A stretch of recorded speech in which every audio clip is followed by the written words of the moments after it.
بسم اللہ الرحمن الرحیم۔ کیا صحیح بخاری اور مسلم میں ہر حدیث یا جو لکھا ہے کیا سب کچھ صحیح ہے اور ہر لفظ پہ آنکھیں بند کر کے اعتماد کر لینا، کیا اس پر اجماع امت ہے یا نہیں؟ یہ میرے سامنے ہے نعمت الباری شرح صحیح البخاری حضرت علامہ غلام رسول سعیدی صاحب رحمۃ اللہ علیہ کی پہلی جلد ہے، مقدمہ ہے اس کا، صفحہ نمبر 94 ہے۔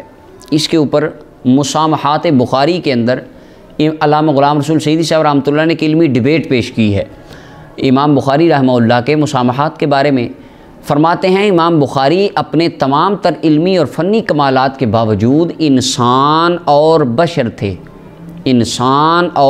تھے، اس لیے صحیح بخاری کی تصنیف میں ان سے سہو، نسیان اور تسامح کا واقع ہو جانا کوئی امر بعید نہیں۔ علامہ غلام رسول سعیدی صاحب رحمۃ اللہ علیہ فرماتے ہیں کہ امام بخاری یا امام مسلم رحمۃ اللہ علیہ یا کوئی بھی محدث ہوں، ان سے اپنی کتاب میں کسی غلطی کا ہو جانا، لغزش کا ہو جانا یہ کوئی بعید نہیں ہے، کیونکہ کوئی بھی مفسر، کوئی بھی محدث، کوئی بھی عالم، کوئی فقیہ وہ معصوم عن الخطا نہیں تھا۔ جو غلطی سے معصوم کلی طور پر ہو وہ صرف اللہ کے نبی ہوتے ہیں۔ اب اس کے اندر پوری امت کا اتفاق اس بات پر ہے کہ بخاری کے اندر سب سے زیادہ صحیح حدیثیں ہیں۔ پھر لفظ سنیے گا، سب سے زیادہ صحیح حدیثوں کا مجموعہ بخاری ہے۔ یہ بات پر امت کا اجماع نہیں ہے کہ جو کچھ بخاری میں لکھا ہے وہ سب ٹھیک ہے، ہر لفظ ٹھیک ہے۔ اچھا، اس کو میں آگے چل کے علامہ البانی سے کوٹ کرتا ہوں چل کے۔ اب علامہ غلام رسول سعیدی فرماتے ہیں صحیح بخاری میں ایسے راویوں کی تعداد بہت زیادہ ہے جو جہمی، قدری، رافضی، مرجئہ عقیدہ کے حامل تھے، اور اس کی ڈیٹیل علامہ ابن حجر اسقلانی نے ہدی الساری کے اندر لکھی ہے۔ یہ میرے سامنے فتح الباری کا مقدمہ ہے، ہدی الساری امام ابن حجر اسقلانی رحمۃ اللہ علیہ کا۔ اس کے اندر صفحہ نمبر 13 ہے، آپ فرماتے ہیں المتکلم فی بالضعف منہم 80 رجلا، 80 بندے صحیح بخاری کے اندر ایسے ہیں جن کو محدثین نے ضعیف کہا ہے، 80 راوی ضعیف ہیں صحیح بخاری کے اندر۔ اور آگے انہوں نے صحیح مسلم کی بھی بات کی ہے۔ خیر، ان روایات کو بھی علامہ ابن حجر اسقلانی نے جمع کیا ہے، کوڈ کیا ہے۔ اب علامہ غلام رسول سعیدی صاحب رحمۃ اللہ علیہ نے اس کی کچھ مثالیں دی ہیں۔ پہلی بات، شواہد کے اندر امام بخاری ضعیف روایات لائے ہیں، اس کے اوپر تو اتفاق ہے، تمام مسالک مکاتب فکر مانتے ہیں۔ آگے باب الاستنجاء بالماء، کتاب الطہارت کے اندر امام بخاری نے باب قائم کیا۔ نیچے ایک حدیث لکھتے ہیں، اس حدیث کے اندر حدثنا ابوالولید ہشام بن عبد الملک حدثنا شعبہ عن ابی معاذ و اسمہ عطاء بن ابی میمونہ۔ یہ راوی ہیں ابی معاذ جس کا نام عطاء بن ابی میمونہ ہے، یہ راوی ہے۔ اس راوی سے امام بخاری حدیث لکھتے ہیں، اور ساتھ ہی یہ میرے سامنے تاریخ الکبیر ہے، یہ امام بخاری رحمۃ اللہ علیہ کی کتاب ہے۔ اس کے اندر امام بخاری فرماتے ہیں کان یری القدر، یہ بندہ قدریہ عقائد رکھتا تھا، یعنی اس کے عقیدے کے اوپر امام بخاری خود جرا کرتے ہیں اور پھر خود ہی اس بندے سے صحیح بخاری میں حدیث لکھتے ہیں۔ اچھا، اس کے اوپر پھر علماء نے ایک علیحدہ علمی ڈیبیٹ کی کہ اصولی مسائل میں امام بخاری ایسے راویوں سے روایت نہیں لائے بلکہ فروع کے اندر لائے ہیں، یہ علیحدہ بات ہے۔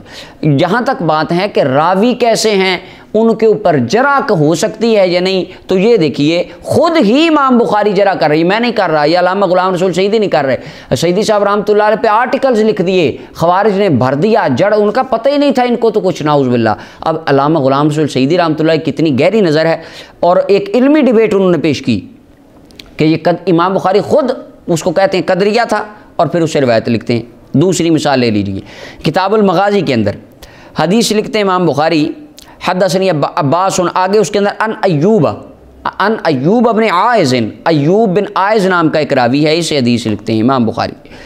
اب یہ جو ایوب بن عائذ راوی ہے، کتاب الضعفاء میں امام بخاری کہتے ہیں یہ ضعیف راوی ہے، اور یہ میرے ہاتھ میں میزان الاعتدال ہے، علامہ ذہبی کی پہلی جلد ہے، اور اس کے اندر صفحہ نمبر 289 ہے، راوی نمبر 1083 ہے۔ اس کے اوپر علامہ ذہبی کہتے ہیں ایوب بن صالح بن عائذ، یہ جو راوی ہے وَأَمَّا أَبُو زُرْعَةَ فَسَرَدَ اسْمَهُ فِي کتاب الضعفاء، امام ابو زرع رازی نے اس کو کتاب الضعفاء میں لکھا ہے۔ وَكَانَ مِنَ الْمُرْجِئَةِ، اور یہ مرجئہ عقائد کا حامل تھا، امام بخاری نے یہ کہا ہے۔ اور وَأَوْرَدَهُ فِي الضُّعَفَاءِ لِرْجَاءِ، امام بخاری نے کتاب الضعفاء میں اس کے عقیدے کی وجہ سے اس کا نام لکھا ہے، یہ راوی ضعیف ہے، ٹھیک نہیں ہے۔ آگے علامہ صاحبی کہتے ہیں وَالْعَجْبُ مِنَ الْبُخَارِي يَغْمِزُهُ وَقَدْ احْتَجَّ بِهِ، تعجب اس بات کا ہے خود امام بخاری ایک راوی کو ضعیف کہتے ہیں اور خود ہی اس سے دلیل پکڑتے ہیں، یعنی خود ایک بندے کو کہتے ہیں ٹھیک نہیں اور پھر اسے روایت لاتے ہیں۔ یعنی بخاری رحمۃ اللہ علیہ کا جو مسلک و منہج تھا یہ کہنا کہ جو کچھ بخاری میں ہے جو لکھا ہے وہ صحیح ہے، نہیں، یہ نہیں ہے۔ کیوں؟ یہ علامہ البانی کہتے ہیں یہ نہیں کہنا چاہیے۔ شیخنا سؤال هو هل سبق للشيخ أن ضعف أحاديث في البخاري، وإن حصل ذلك فهل سبقك إلى ذلك العلماء؟ نرجو مع التبيين جزاكم الله خيرا. أما أنه سبق لي أن ضعفت بعض أحاديث البخاري فهذه حقيقة يجب الاعتراف بها ولا يجوز إنكارها. اب علامہ البانی نے کیا کیا؟ علامہ البانی، شیخ البانی، سعودی عرب کے محقق الاطلاق جس کو سعودی عرب والے کہتے ہیں، اور پاکستان کے اندر حافظ زبیر علی زئی صاحب اب تو دنیا میں نہیں ہیں، ان کا ایک انٹرویو ہے، وہ ایک علمی کتابی بندہ ان کا انٹرویو لے رہا ہے اور اسے پوچھتا ہے کہ بخاری مسلم کی روایتیں صحیح ہیں، تو وہ اس کے اندر وہ زبیر علی زئی صاحب کہتے ہیں نہیں، علامہ البانی نے 30 روایتیں یا 30 سے زیادہ روایتوں کو جاتے دنیا سے جاتے ضعیف کہہ دیا۔ اچھا سر، صحیح بخاری اور صحیح مسلم کی صحت پر اجماع ہے؟ شاہ ولی اللہ نے تو یہی دعویٰ کیا ہے، اور بھی بہت سے علماء نے اجماع کا دعویٰ کیا، بعض اختلاف بھی کیا تھا، لیکن جمہور دارقطنی نے بعض روایات پر اختلاف کیا لیکن ضعیف نہیں قرار دیا تھا، اس نے بھی سند پر کیا تھا یا متن پر؟ سند پر کیا تھا، عام طور پر ان کے جو اختلاف تھے۔ البانی صاحب کے بارے میں بھی میں نے سنا ہے کہ انہوں نے صحیح مسلم کی کوئی 12 روایتوں کے ساتھ اختلاف 30 سے اوپر ضعیف قرار دیا انہوں نے، لیکن بعد میں رجوع کیا انہوں نے؟ نہیں کیا ہے۔ وہ مرتے بھی شیخ البانی کی جو ہے نا اس کی امام بخاری رحمۃ اللہ علیہ کی صحیح بخاری، اس میں سے کئی روایتوں کو ضعیف قرار دے گئے مرتے علامہ البانی نے اب کیا کیا؟ یہ دیکھیں میرے سامنے صحیح بخاری ہے، صحیح بخاری کی حدیث نمبر 5057 ہے، 5057 نمبر روایت ہے مولا علی رضی اللہ تعالیٰ عنہ سے۔ اس کے اندر مولا علی فرماتے میں نے نبی صلی اللہ علیہ وسلم سے سنا آخری زمانے میں قوم آئے گی، عقل کے کچے ہوں گے، عمریں تھوڑی ہوں گی، یقولون من خیر قول البریہ، فرمایا باتیں بڑی اچھی کریں گے لیکن وہ اسلام سے ایسے نکل جائیں گے جیسے تیر شکار کو پھاڑ کے نکل جاتا ہے۔ وہ خوارج کے بارے میں یہ روایت ہے، اس کے لیے الگ سے اس کے اوپر خوارج کی نشانیاں اس میں گفتگو کر چکا ہوں۔ اب یہ جو بات تھی کہ باتیں بڑی اچھی کریں گے، قرآن کی طرف بلائیں گے، حدیث کی دعوت دیں گے، میرے بھائیو بخاری مسلم پڑھو، قرآن پڑھو، مولویوں کی نہ مانو، چھوڑ دو۔ اب رسول اللہ فرماتے باتیں بڑی اچھی کریں گے لیکن دین اسلام کے قریب بھی نہیں پھٹکیں گے۔ علامہ البانی نے اس روایت کو سیدھا ڈائریکٹلی منکر کہہ دیا۔ انہوں نے کہا یہ جو روایت ہے یہ منکر روایت ہے۔ روایت صحیح بخاری کی چونکہ ایک مسلک اور ایک جماعت ایسی تھی جن کے اوپر یہ الفاظ صادق آتے تھے اور ان کا علامہ البانی سے قرب تھا، علامہ البانی ان کے سرخیل تھے، تو علامہ البانی نے ٹھوک دیا، انہوں نے کہا نہیں یہ حدیث ہم نہیں مانتے، یہ روایت ضعیف ہے۔ کسی راوی پر جرح، کوئی اس کے اندر سقم نہیں، کوئی نہیں۔ علامہ سعیدی ایک علمی طور پر جرح کر دیں تو منکر حدیث ہو گئے نعوذ باللہ، اور خود جو عقیدے کے فرقے کے خلاف آ گئی مار دیا تھریشر کو، انہوں نے ذبح کر دیا حدیث کو، کہا نہیں یہ میں نہیں مانتا، حدیث منکر ہے۔ اور 30 روایات صحیح بخاری کے علامہ البانی نے کہا ضعیف ہیں۔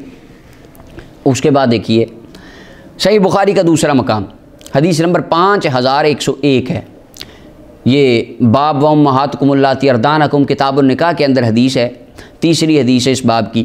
اس کے اندر وہ سویبہ ابو لہب رسول اللہ صلی اللہ علیہ وسلم کی ولادت ہوتی ہے، ایک بندہ لونڈی آتی ہے یا جو بندہ پیغام رساں آتا ہے آ کے کہتا ہے ابو لہب تجھے مبارک ہو، تیرے ہاں بھتیجا پیدا ہوا ہے، تیرے بھائی کے ہاں بیٹا حضرت عبداللہ کے ہاں پیدا ہوا ہے۔ تو ابو لہب اپنی لونڈی کو کہتا ہے تو آزاد ہے، خوشی میں رسول اللہ کی ولادت کی خوشی میں وہ سویبہ کو آزاد کر دیتا ہے، اور اس وقت اسے نہیں پتا تھا یہ اللہ کے رسول ہیں، اس نے تو اپنے بھتیجے کی سمجھ کے ایک رشتہ سمجھ کے لونڈی کو آزاد کر دیا، لونڈی آزاد ہو جاتی ہے۔ اس کے بعد صحیح بخاری کے الفاظ ہیں فلما مات ابو لہب، جب ابو لہب مر گیا، بعض اہل خانہ کو خواب میں ملا، انہوں نے پوچھا کیا بنا؟ اس نے کہا لم القبادکم خینا غیر انی سقیت فی ہذہ بطاقتی سویبہ، جس انگلی کے ساتھ سویبہ کو آزاد کیا تھا، ہر جب پیر کا دن آتا ہے مجھے اس انگلی سے پانی دیا جاتا ہے۔ اب اس سے محدثین نے استدلال کیا کہ بخاری کی روایت ہے، ایک کافر بندہ رسول اللہ کی نسبت کا احترام کر کے ایک لونڈی کو آزاد کرتا ہے تو اللہ اس کو قبر میں اجر دیتا ہے، اگر مسلمان رسول اللہ کے میلاد پہ خوشی منائے اللہ کتنا اجر دے گا؟ تو اچھا یہ بخاری، صحیح بخاری حدیث نمبر 5101، لیکن کیا کیا؟ آرٹیکلز بھرے پڑے ہیں، کہتے ہیں یہ روایت جعلی ہے، بخاری کی روایت بھی جعلی ہے، کہتے ہیں ضعیف ہے، یہ جھوٹی ہے، یہ تو عروہ کا قول ہے، بخاری نے لکھ دیا، غلطی ہو گئی امام بخاری سے، یہ ضعیف ہے۔ حضرت عباس کو خواب آئی تھی، عباس اس وقت ایسے تھے، تو یہ تو خواب کی باتیں ہیں، اس سے کچھ ہو ہی نہیں سکتا، استدلال نہیں ہو، یعنی اس کے اوپر تنقید کر دیں گے، کیوں؟ جماعت کے خلاف ہے، فرقے کے خلاف ہے، فرقے علامہ البانی کے فرقے کے خلاف بات آئی، بخاری کی 30 روایتیں گئیں۔ اب صحیح مسلم سن لیجیے، یہ میرے سامنے صحیح مسلم ہے، اس کی حدیث نمبر 321 ہے، کتاب الایمان ہے، اس کے اندر حضرت عمرو بن عاص رضی اللہ تعالیٰ عنہ، آپ کا وقت وصال آتا ہے، ابن شماس المہری فرماتے ہیں ان کے پاس تھے، چہرہ انہوں نے دیوار کی طرف کیا تھا، آنکھوں سے آنسو جاری تھے، رو رہے تھے۔ ان کے بیٹے کہتے ہیں ابا جی یاد کیجئے، رسول اللہ نے آپ کو یہ خوشخبری بھی دی، وہ بھی دی، اللہ کا قرآن کہتا ہے آپ جنتی ہیں، وَكُلٌّ وَعَدَ اللَّهُ الْحُسْنَىٰ، تو یہ آپ کیوں رو رہے ہیں؟ پریشان نہ ہوں۔ تو آپ روتے روتے چہرہ ان کی طرف متوجہ کرتے ہیں اور فرماتے ہیں بیٹا ان افضل ما نعد شہادت اللہ الہ الا اللہ وان محمد رسول اللہ، سب سے افضل اللہ کی بارگاہ میں اگر ہم کسی چیز کو جانتے ہیں تو وہ یہ ہے کہ میں لا الہ الا اللہ ایمان سلامت لے کے اللہ کی بارگاہ میں جاؤں۔ اللہ اکبر، سے ابھی فرما رہے ہیں۔ اور اس کے بعد فرماتے ہیں بیٹا میں 3 طبقوں سے گزرا ہوں۔ پہلا طبقہ وہ تھا کہ میں کافر تھا، مسلمان نہیں تھا، اور میں نبی صلی اللہ علیہ وسلم سے محبت نہیں کرتا تھا، نفرت بغض کرتا تھا، اور میرا دل تھا کہ اگر میں قدرت پالوں تو سرکار کو نعوذ باللہ میں شہید کر دوں۔ بیٹا اگر اس حالت میں اس نفرت کو لے کے میں دنیا سے چلا جاتا تو میں پکا جہنمی ہوتا۔ اس کے بعد ایک وقت آیا فلما جعل اللہ الاسلام فی قلبی، اللہ نے میرے دل میں اسلام ڈال دیا، میں حضور کی بارگاہ میں آیا، میں نے عرض کی یا رسول اللہ ابسط یمینک فانی ابایعک، اپنا ہاتھ پھیلائیں تاکہ میں آپ کی بیعت کروں، آپ کا مرید ہو جاؤں، یا رسول اللہ میں آپ کا مرید ہونے آیا ہوں۔ فبسط یمینہ، حضور نے اپنا ہاتھ مبارک آگے کیا تو کہتے میں نے اپنا ہاتھ پیچھے کر لیا۔ سرکار نے فرمایا مالک یا عمر، عمر کیا بات ہے، ہاتھ پیچھے کیوں کر لیا؟ عرض کی یا رسول اللہ اردت ان اشتری، میں ارادہ کرتا ہوں کہ شرط بھی لگاؤں، مرید بھی بنوں گا لیکن شرط لگا کے۔ اللہ کیسے مرید تھے صحابہ کرام، یا رسول اللہ مرید ہوں گا پر ایک شرط رکھ کے ہوں گا۔ فرمایا کیا شرط ہے؟ رکھ، جو شرط رکھے گا مصطفیٰ قبول فرما لیں گے۔ سبحان اللہ۔ اس کے بعد کہتے ہیں حضرت عمر کہتے ہیں میں نے عرض کی یا رسول اللہ شرط یہ ہے، مرید میں اس لیے تب ہوں گا آپ کا کہ آپ وعدہ کریں اللہ میرے گناہ بخش دے گا۔ تو مصطفیٰ جان رحمت صلی اللہ علیہ وسلم فرماتے ہیں اے عمر بن عاص تجھے نہیں پتہ ان الاسلام یہدم ما کان قبلہ، جب بندہ کفر سے اسلام میں آتا ہے نا تو اسلام کی برکت سے اللہ پچھلے سارے گناہوں کو معاف فرما دیتا ہے، اور جب بندہ ہجرت کرتا ہے اللہ تعالیٰ پچھلے سارے گناہ معاف کر دیتا ہے، اور جو بندہ حج کرتا ہے کامل حج اللہ پچھلے سارے صغیرہ کبیرہ گناہ معاف کر دیتا ہے۔ یہ 3 کام رسول اللہ نے گنوائے۔ اور حضرت عمر بن عاص فرماتے ہیں وما کان احد احب الی من رسول اللہ صلی اللہ علیہ وسلم، اس وقت پوری کائنات میں آج تک میرے دل میں رسول اللہ سے زیادہ کسی بندے کی محبت نہیں ہے، سب سے پہلے اللہ ہے اور اس کے بعد رسول اللہ ہیں بس۔ اور فرمایا میری آنکھ میں سب سے زیادہ جلال والی شخصیت میرے آقا و مولا حضور سرور عالم صلی اللہ علیہ وسلم کی تھی۔ اور فرمایا وما کنت اطیق ان املا عینی من ہوئی جلال اللہ، ساری زندگی آنکھ بھر کے میں چہرہ وضحا نہیں دیکھ سکا حضور کا روب، حضور کا جلال، مصطفیٰ کی ہیبت، حضور کی روحانیت ہم پہ اتنی ہوتی تھی ہم آنکھیں جھکا کے سروں کو جھکا کے مجلس مصطفیٰ میں بیٹھا کرتے تھے۔ اور بخاری کے اندر آتا ہے کہ پرندے جب آ کے بعض اوقات صحابہ کے سروں پہ بیٹھ جائیں تو انہیں پتہ ہی بھی نہیں چلتا تھا کہ ہمارے سر پہ کوئی چیز بیٹھی ہے، پرندے پتھر سمجھ کے بیٹھ جاتے تھے، اتنے ادب سے صحابہ رسول اللہ کی بارگاہ میں بیٹھا کرتے تھے۔ فرمایا بیٹا اگر میں اس حال پر فوت ہو جاتا یعنی مجلس رسول میں میری روح نکل جاتی تو مجھے پتہ یقین تھا میں پکا جنتی ہوں، لیکن اللہ تعالیٰ کا حکم اور تھا، حضور ظاہری طور پر دنیا سے چلے گئے، وصال ظاہری وصال باکمال ہو گیا، پھر ہم دنیا آ گئی ہمارے پاس، والی بنائے گئے، بڑا بڑا کچھ دیکھا، لیکن اب اللہ جانتا ہے قبر کے اندر کیا ہوگا، یہ کون کہہ رہا ہے؟ صحابی کہہ رہے ہیں۔ آج جو بندہ دو اسلام 360 ایپ سے ہمارے بندے صحیح بخاری پڑھ کے کہتے ہیں مجھ سے بڑا محدث تو پیدا نہیں ہوا، یہ تو دنیا ساری جہنمی گمراہ ہے، میں جنتی ہوں، دیکھو میں نے پڑھ لی بخاری۔ اور جو بندہ 4 دیگیں کروا دے دیتا ہے، جلسہ کروا دیتا ہے، وہ کہتا ہے بس میں محفل کرا لی، اب سارا سال بیڑے پار ہیں۔ اسی طرح ایک مخصوص کرو، وہ 10 دن امام حسین کا نام لیتا ہے، بس پھر سارا سال ہم بخشے گئے۔ تو صحابہ کرام کا دیکھیں کیا عمل تھا، ساری زندگی رسول اللہ کی صحبت میں گزار دی، اور آخری وقت کہہ رہے ہیں کہ اللہ پتہ نہیں کیا بنے گا۔ یہ صحابہ کرام کی خشیت الہی تھی۔ آج ہمارے مزاج بدل چکے ہیں صحابہ کرام سے۔ اب صحابہ کرام، وہ صحابی کیا فرماتے ہیں؟ کہتے بیٹا اب جب میں فوت ہو جاؤں میرے ساتھ نوحہ کرنے والی نہ لے کے جانا، آگ نہ لے کے جانا، جب مجھے دفن کر دو میری قبر پر کھڑے ہو جانا، اقیم حول قبری، میری قبر کے ارد گرد کھڑے ہو جانا اتنی دیر جتنی دیر اونٹ ذبح کیا جاتا ہے اور اس کا گوشت تقسیم ہوتا ہے، یعنی ایک دن پورا، صبح سے شام تک تم میری قبر پہ کافی گھنٹے کھڑے رہنا، حتیٰ کہ میرا تم سے دل لگ جائے اور میں دیکھوں کہ میں نے اپنے رب کے رسولوں کو یعنی فرشتوں کو جواب کیا دینا ہے۔ اور امام شافعی رحمۃ اللہ نے اس سے استدلال کیا، جیسا کہ میں نے پہلے عرض کیا کہ قبر کے اوپر بیٹھ کر قرآن پڑھا جائے، یہ مستحب ہے۔ اب یہ روایت آپ ابھی نکالیے، آپ ریاض الصالحین کی شرح نکالیں، ابھی تحقیق یہ ریاض الصالحین ہے جو علامہ البانی نے کی ہے، مکتبۃ الشاملہ میں دیکھ لیں، انٹرنیٹ پہ دیکھ لیں، ریاض الصالحین کے اندر جہاں یہ حدیث آئی امام نووی نے باب قائم کیا، نیچے حدیث لکھی، امام شافعی کا استدلال لکھا، علامہ البانی نے کہا ضعیف، یہ روایت ضعیف ہے۔ انہوں نے کسی راوی پر جرح نہیں کی، کسی جملے پر جرح نہیں کی، مطلقاً اوپنلی علامہ البانی فرماتے ہیں حدیث ضعیف ہے۔ سوال ہے کہ یہ حدیث ضعیف کیوں ہے؟